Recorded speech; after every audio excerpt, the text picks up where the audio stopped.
Ladies and gentlemen, please welcome the star of our show, Terry. Hello, everyone, and welcome back to The Music and Me. I'm your host, Terry, and today I am so excited about this episode because it's all about Disney music. And you know I love Disney music. But these are not the songs that everyone immediately thinks of. When most people talk about Disney songs, they usually go straight to the big hits, like the Let It Goes or the Circle of Lives. You know, the ones we all know by heart and the ones that get played over and over again. Also, the ones that instantly take us back to our childhood. And don't get me wrong, I love those songs too. They're iconic for a reason. But Disney movies are filled with so many other songs that don't always get the spotlight. And some of those are the ones that really stay with me. They're the songs that help tell the story, reveal who a character truly is, or quietly hit you right in the heart when you're not expecting it. So for this episode, I picked 10 of my favorite underrated Disney songs from some of my favorite Disney movies. These aren't necessarily the loudest songs or the ones that became huge radio hits, but they are the songs that mean something to me. They're emotional, they're meaningful, and they remind me why Disney music has always been such a big part of my life. Throughout this episode, I'll be talking about why I chose each song, what makes it underrated in my opinion, and what it adds to the story of the movie. Some of these songs are fun and full of energy, some are quiet and emotional, and some are about finding your place in the world, which is something I think a lot of us can relate to. So let's dive into some hidden Disney magic and talk about 10 underrated Disney songs that deserve a little more love. The first song I want to talk about is Hawaiian Roller Coaster Ride from Lilo and Stitch. And I love this song because it is just so much fun. This song plays during one of the happiest parts of the movie, when Lilo, Stitch, Nani, and David are surfing together. And I think that's an important moment because Lilo and Stitch is really a story about family, or ohana. And this song captures that feeling perfectly. It's joyful, it's carefree, and it feels like everyone finally just gets to be happy for a moment. What makes this song so great is how much energy it has. From the music to the harmonies, it instantly puts you in a good mood. You can almost feel the sun, the ocean, and the excitement of being out on the water. It's one of those Disney songs that make you smile without even realizing it. I also love how the song represents Hawaiian culture in a really respectful and celebratory way. The use of Hawaiian lyrics mixed with English, the island style sound, and the overall vibe make it feel authentic to the setting of the movie. It's not just a background song, it helps bring the world of Lilo and Stitch to life. And even though it's not sung by the main characters, it still plays such an important role in the movie. It shows us what the characters are fighting for, that sense of family, belonging, and happiness. That's why I think it's underrated. It may not be a traditional Disney ballad or a I Want song, but it captures the heart of the movie just as much as the other songs do. For me, Hawaiian Roller Coaster Ride is just pure joy. It's fun, it's uplifting, and it perfectly reminds us that family doesn't have to be perfect, it just has to be there. The next song I want to talk about is Frozen Heart from Frozen. And I love this song because it sets up the story so perfectly. And honestly, it's really catchy. This is the very first song we hear in the movie, and right away it lets us know that Frozen is going to be different from other Disney films. The music is intense and rhythmic, almost like a chant, and immediately pulls you into this icy world. Before we even meet Anna or Elsa, we already feel the danger and power of the ice. What I think makes this song so important is how much it foreshadows the story. The lyrics, they talk about a frozen heart being dangerous, powerful, and something that can't be taken lightly. That ends up describing Elsa's journey perfectly. Even though the song isn't sung by the main characters, it's basically warning us about what's coming. And even And even with that darker tone, the song is still incredibly catchy. The rhythm just sticks with you, and the melody is easy to remember. It's one of those songs that you might not think about often, but once you hear it, it's in your head. I also love how this song works as world building. The ice harvesters feel almost like a chorus in a musical, guiding us into the story and setting the mood. It makes the movie feel even bigger and more serious right from the start. Frozen Heart just doesn't get talked about nearly enough when people discuss Frozen songs. But without it, the movie wouldn't feel the same. It sets the tone, hints at the themes, and pulls us into the story from the very first moment, which is exactly why I think it's such a great, underrated Disney song. Now, I don't know if you know this, but Frozen is probably my all-time favorite Disney movie. I like Frozen 1 and Frozen 2, and the next song I want to talk about is The Next Right Thing from Frozen 2. This song makes me cry almost every single time I hear it. It's just so beautiful, and I love this song so much. This moment in the movie is so quiet and heavy. Anna has lost so much, and for the first time, she feels completely alone. What I love about this song is that it's not about being brave or strong in a big, dramatic way. It's about grief. It's about feeling completely broken and still choosing to take one small step forward. The lyrics are simple, but that's what makes them so powerful. Anna isn't talking about fixing everything or saving the day.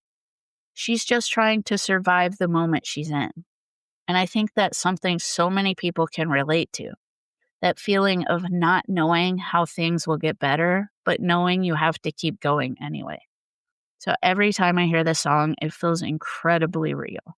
Disney doesn't always show this kind of emotional honesty, and that's why this song stands out to me. It's not flashy, it's not upbeat, and it's not meant to be. It's gentle, emotional, and full of quiet strength. I also think this song shows how much Anna has grown. Throughout the movies, she's always been hopeful and optimistic, but here we see her at her lowest, and we see her choose to move forward anyway. That makes this song even more meaningful. The Next Right Thing might not be one of the most talked about Disney songs, but for me, it's one of the most powerful. It reminds me that even on the hardest days, you don't have to have everything figured out. Sometimes all you can do is take the next right step, and sometimes that's enough. Next up is The Gospel Truth 1, also known as the main title song from Hercules. And this song just gets me excited for the movie every single time. From the very first note, you know you're in for something fun. The energy is high, the music is upbeat, and immediately pulls you into the world of Hercules. The song doesn't ease you into the movie, it launches you right in. And I love that about it. And I have to talk about the muses because they are one of my favorite parts of the movie. They are just so much fun. They're sassy, they're confident, and they act like storytellers guiding us through the entire film. This song sets that up perfectly. Instead of the traditional opening, we get this lively, gospel-inspired introduction that feels fresh and exciting. What makes this song so great is how clearly it explains the story while still being entertaining. We learn about the gods, the stakes, and Hercules himself, all while being completely swept up in the music. It's storytelling, but it never feels like exposition. It feels like celebration. I also love how different this song sounds compared to most Disney openings. The gospel style, the powerful vocals, and the strong sense of rhythm make it stand out. It's bold, it's confident, and it matches the tone of the movie perfectly. The Gospel Truth might not always get mentioned alongside Disney's most famous opening songs, but for me, it's one of the best. It sets the mood, introduces the characters, and gets you excited for everything that's about to happen. And honestly, any song that starts a movie with this much fun and personality deserves way more love. All right, the next song I want to talk about is God Help the Outcasts from The Hunchback of Notre Dame. and I have always loved this song. It has always been one of my favorites from the movie. The Hunchback of Notre Dame is actually one of my favorite Disney movies, and I think this song is a big reason why. It's so beautiful, but at the same time, it's kind of heartbreaking. In this moment in the movie, Esmeralda is in the cathedral praying, and what makes this scene so powerful is the contrast. The other people in the church are praying for wealth, fame, and good fortune. But Esmeralda isn't asking anything for herself. She's praying for the outcasts. She's praying for the people who are forgotten, rejected, and pushed aside. That's what makes this song so emotional for me. It's selfless, it's quiet, it's sincere. The melody is absolutely gorgeous, and the lyrics are so gentle but strong at the same time. Every time I hear it, it just hits me. And I love to sing along with this song. It's one of those songs where you can really feel every word as you're singing it. I also think this song shows a side of Disney that we don't always talk about. It's mature. It deals with themes of injustice, compassion, and faith in a really honest way. It doesn't shy away from the fact that some people are treated unfairly. And that's part of why this movie and the song have always stayed with me. God Help the Outcasts may not be the flashiest Disney song, but it is one of the most meaningful. It's beautiful, it's heartfelt, and it reminds us to look beyond ourselves and care about the people who feel unseen. And I have felt unseen, so this song really speaks to me. Next up, we have He Lives in You from The Lion King 2, Simba's Pride. And I absolutely love this song. I love this movie, and I think this song is one of the most powerful in the entire Lion King universe. This song is all about legacy, about the idea that people who came before us are still with us, guiding us, shaping us, and living on through us. It builds on the themes from the original Lion King, but it expands them in such a beautiful way. It's not just about remembering someone, it's about carrying them with you. The vocals in the song are so strong and emotional. There's something almost spiritual about it. Every time I hear it, it feels big and meaningful, like it's saying something important. And what makes this even more special for me is that this song was included in the Broadway version of The Lion King, which I was lucky enough to see in New York last year. Hearing it live on stage was such an incredible experience. I mean, the power of the voices, the staging, and the emotion just gave me chills. It made me love the song even more. I think sometimes because The Lion King 2 was a sequel, people don't always talk about its music as much. But He Lives in You absolutely deserves to be remembered alongside the songs from the original movie. It carries just as much emotional weight. For me, this song is inspiring. It reminds me that we're all part of something bigger than ourselves. And that message, combined with the music, is what makes it such an underrated Disney gem. Next is Son of Man from Tarzan. And Tarzan is another one of my favorite Disney movies. I love this movie and I really love this song. Son of Man is just so fun sounding and catchy. From the first beat, it has this driving energy that makes you feel something big is happening. And in the movie, something big is happening. This is the montage where we see Tarzan grow up. We watch him train, learn, fall, get back up, and slowly become who he's meant to be. I think that's why this song works so well. It's not just background music, it carries the entire transformation. The lyrics are all about growth and becoming stronger, about finding your place and stepping into who you're meant to be. It's inspiring without being overly dramatic. And of course, Phil Collins did such an amazing job with the music in Tarzan. The rhythm, the percussion, the build, it all makes you feel like you're moving right along with Tarzan. It's one of those songs that makes you want to do something to grow and to push yourself a little further. Even though it's not sung by the main characters themselves, it fits perfectly into the story.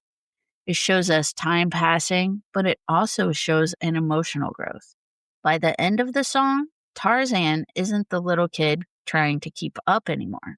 He's confident and strong. I think Son of Man sometimes gets overshadowed by the other songs from the movie, but it deserves just as much recognition. It's catchy, it's motivating, and it captures such an important part of Tarzan's journey. This episode is really making me want to watch all of these movies, by the way. Next up is Evermore from the live action Beauty and the Beast. And I'll be honest, even though the movie wasn't that great in my opinion, it was okay, but not my favorite live action that they did. I absolutely love this song though. This was a brand new addition to the live action version, and I think it is one of the best creative choices they made. For the first time, the Beast really gets his own emotional moment. In the original animated film, we see his transformation, but we don't always get to fully hear his heart. This song gives him that voice. Evermore is all about letting someone go, even when you love them. It's about choosing what's best for someone else, even if it hurts you. And that's such a powerful shift for the Beast as a character. It shows us how much he's grown. He's no longer acting out of anger or selfishness. He's acting out of love. The melody is sweeping and dramatic, and I just love how big it feels. And yes, even though this is a male song, I love to sing this one at the top of my lungs. It is one of those songs where you just have to fully commit. You can't sing it halfway. You have to go all in, and I try my best. In my head, I sound brilliant. I also really love the version by Josh Groban that plays during the credits. His voice fits the song so beautifully, and it gives that classic Disney ballad feel. It almost makes the song feel timeless. Evermore might not be one of the most talked about Disney songs, especially since it's from the live action version, but for me, it's one of the highlights. It's emotional, dramatic, and full of heart, and that's exactly why I think it deserves more love. Next, we have When We're Human from The Princess and the Frog, and this song is just so fun and jazzy. I just love it so much. From the second that it starts, you can hear that New Orleans influence. It has that classic jazz sound that fits the setting of the movie perfectly.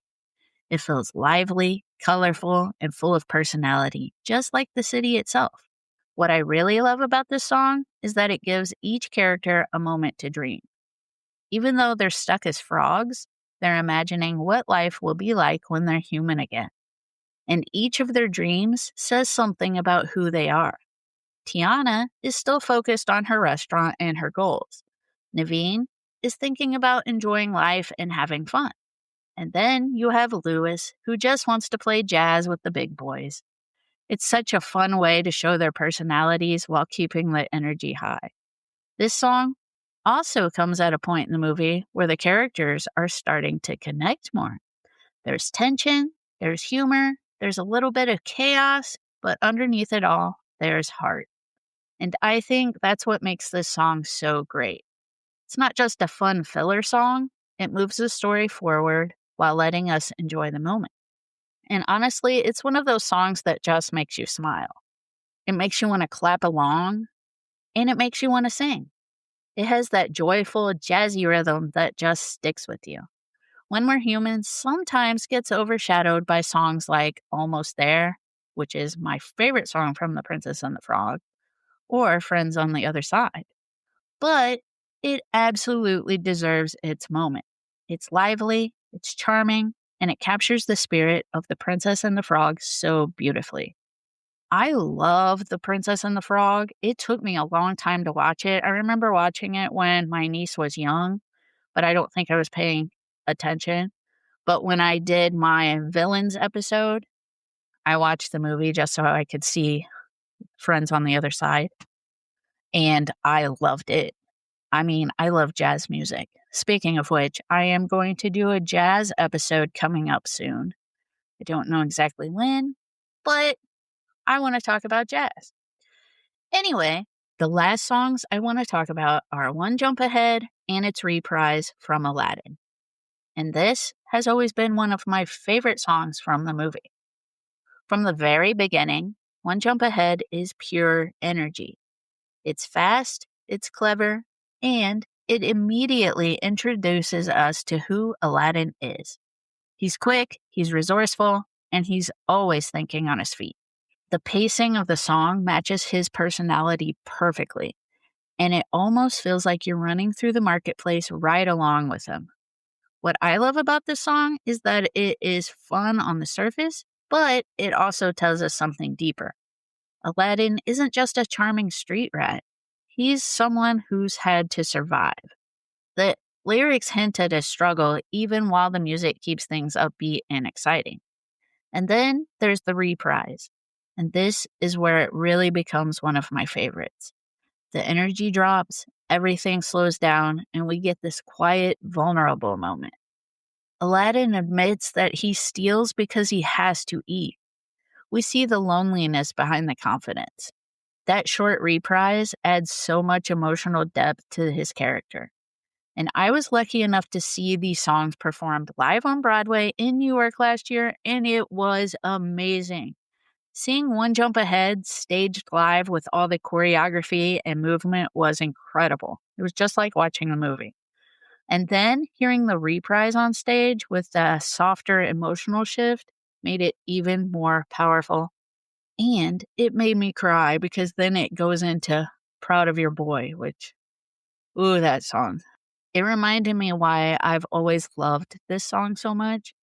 Together, the main song and the reprise show us both sides of Aladdin, the quick-witted survivor and the hopeful dreamer. And that balance is what makes it such a great, underrated Disney moment. And those are my 10 favorite underrated Disney songs. Songs that might not always be the first ones people mention, but ones that mean so much to me. And can we just take a second to appreciate how much range we covered?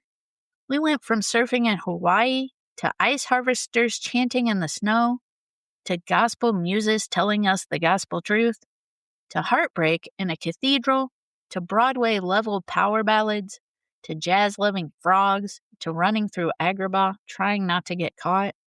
That is Disney. What I love about these songs is that they may not always be the ones on the front of the playlist, but they're the ones that give the movies depth. They set the tone, they build the world, they reveal the heart of a character, they make you cry when you least expect it, and sometimes they make you want to sing at the top of your lungs in your car like you're on a Broadway stage in New York. And honestly, I think underrated songs are sometimes the most special. Because when you love an underrated song, it just feels personal. It feels like your song. It's not just popular because everyone says it is. It's meaningful because it connects with you. Looking at this list, I realized something. Almost every one of these songs is about identity in some way. Finding your place, carrying legacy, holding on to hope, taking the next right step, dreaming about who you'll become. And I think that's why they mean so much to me. Disney has always been about more than just catchy music. It's about stories. And these songs tell some of the most powerful parts of these stories.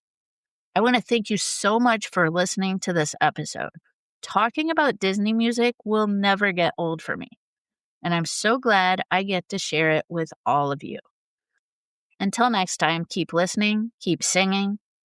Even if it's a male power ballad you absolutely commit to at full volume, and keep letting the music live in you. Peace out, everybody. This has been the Music in Me podcast. Subscribe now so you don't miss a beat.